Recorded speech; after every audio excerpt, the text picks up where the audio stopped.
Hai, apa kabar semuanya? Semoga kabar Anda baik-baik saja. Terima kasih karena sudah memberikan support dan juga kesetiaan Anda untuk membangun channel Codot Film. Yuk kita lanjutkan alur ceritanya, sambil siapin kopi dan cemilan, setting suara volume full. Gasken, temukan aku? Iya kakak. Cheng Jinwoo menunjukkan keraguan lagi. Tidak ada kontak langsung, tetapi melalui kata-kata Liu Chenhao, orang itu seharusnya menyelidiki dirinya sendiri. Saya belum mengungkapkan hubungan saya dengan Liu Chenhao. Hubungan antara keduanya tidak lebih dari hubungan kerja dan hubungan kerja yang terbaik. Tapi masih melalui Liu Chenhao? Siapa ini? Aku tidak terlalu tahu, Kak. Pihak lain adalah orang asing yang berbicara bahasa Ye. Tunggu sebentar. Liu Chenhao, yang mengobrak-abrik saku celananya, mengeluarkan catatan dari dompetnya. Dia bilang dia akan tinggal di sini sampai tanggal 17, saya harap Anda bisa menghubunginya. Hanya nomor ponsel dan nomor kamar hotel yang tertulis di catatan itu. Cheng Jinwoo melihat bagian belakang catatan itu lagi, tetapi tidak ada yang tertulis di bagian belakang. Tanggal 17 tinggal 3 hari lagi. Siapa orang asing yang berbicara bahasa Ye? Cheng Jinwoo tidak bisa memikirkan jawaban. Tiba-tiba, dia berkata dengan ringan kepada Liu Chenhao. Saya harus pulang. Hah? Pulang secepat ini, Kak? Liu Chenhao, yang awalnya ingin makan malam dengan Cheng Jinwoo, menunjukkan ekspresi kecewa. Cheng Jinwoo yang kejam sama sekali tidak merasakan hati saudaranya. Aku akan kembali. Liu Chenhao segera membuang emosinya, dan membungkuk dengan hormat seperti biasa. Kakak, tolong pergi, oke? Saat Liu Chenhao mengangkat kepalanya, Cheng Xiaoyu sudah menghilang. Di gang gelap saat malam tiba, Yin Zimin, seorang mahasiswi, sedang berjalan pulang, jantungnya berdetak lebih cepat karena ketakutan. Mungkin tidak.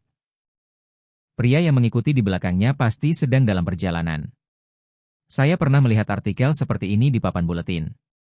Dalam hal ini, pria itu juga sangat malu. Meskipun sang pria mungkin berjalan lebih cepat dari sang wanita akan merasa takut jika ia lewat secara langsung. Namun mengikuti sang wanita sepanjang waktu akan membuat sang wanita meragukan motif sang pria. Ditambah dengan lampu jalan yang tidak berfungsi dan lorong-lorong yang suram setelah melewati sudut ini, kedua belah pihak bisa jatuh ke dalam situasi yang canggung. Yin Zimin yang gelisah menoleh ke belakang. Seorang pria dengan topi dan kepala tertunduk berjalan dengan tenang. Meski mencurigakan, memakai topi tidaklah ilegal. Daripada berjalan bersama dalam rasa malu seperti itu, kenapa aku tidak? Berpura-pura jongkok untuk mengikat tali sepatunya, Yin Zimin berhenti, dan pria itu secara alami melewatinya dan berjalan ke depan. Panggil satu. Yin Zimin menghela napas lega saat pria itu menghilang. Kemudian dia mengatupkan kedua tangannya seperti sedang berdoa dan menutup matanya. Paman, saya tidak tahu. Maaf, saya meragukan Anda. Dia melihat sekeliling, dan setelah merapikan kerahnya, Yin Zimin mengambil satu langkah lagi dengan senyum di wajahnya. Tugas yang harus diselesaikan menumpuk seperti gunung. Selain itu, saya harus mempersiapkan ujian akhir. Meskipun saya berlari pulang, tidak ada cukup waktu. Di mana ruang lingkup pengujian? Berpikir harus begadang untuk belajar, Yin Zimin mengangkat bahu. Tiba-tiba, matanya melebar saat dia baru saja melewati sudut. Jika kamu berani berbicara, aku akan membunuhmu. Pria yang melewatinya dan pergi lebih dulu memegangnya dengan keras dengan pisau dapur. Apakah kamu tahu berapa banyak orang yang mati di sini? Wajah Yin Zimin menjadi pucat karena ketakutan, dan dia tidak bisa bersuara. Pria itu melepas topeng putihnya dan menyeringai. Ikuti aku. Retak, retak.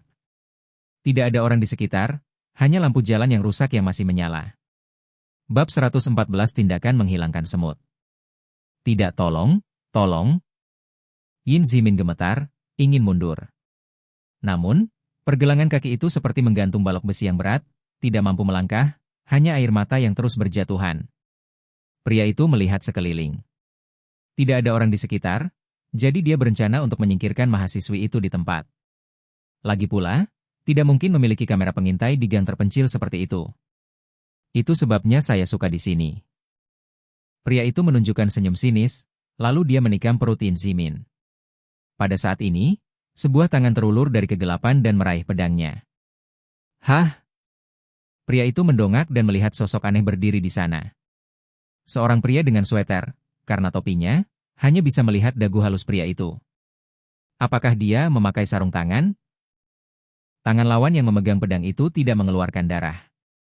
Siapa kamu? Pria yang akan melakukan kejahatan lain mencoba mencabut pisaunya dengan keras, tetapi pisaunya tidak bergerak sama sekali. Jadi dia menjatuhkan alat kejahatannya, berbalik dan melarikan diri dari tempat kejadian dengan cepat. Sungguh pria yang aneh. Pembunuh berantai itu memandang pria yang telah mengikutinya beberapa kali berturut-turut.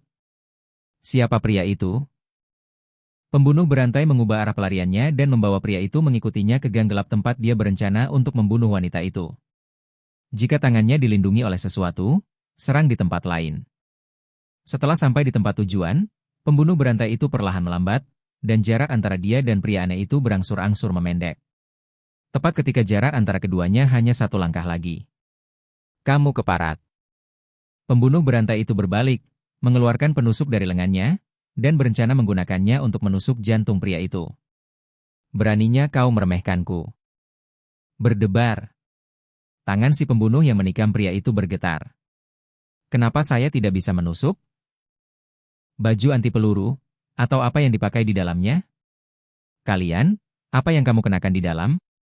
Jika dia bisa merasakan sedikit kekuatan sihir, dia tidak akan menanyakan pertanyaan bodoh seperti itu. Bahkan jika kedua serangan itu tidak berhasil, pihak lain tidak memikirkan pemburu itu. Sebuah pertanyaan untukmu. Sebuah suara berat datang dari bawah pinggiran topi. Cheng Jinwu yang berbicara. Seong Jinwu melemparkan pisau dapur yang diambil dari pembunuh berantai ke tanah. Mengapa kamu ingin melakukan ini? Apa? Ingin mendidikku? Aku hanya ingin tahu tentang alasanmu melakukan ini. Mendengar kata-kata Seong Jinwu, pembunuh berantai itu mencibir.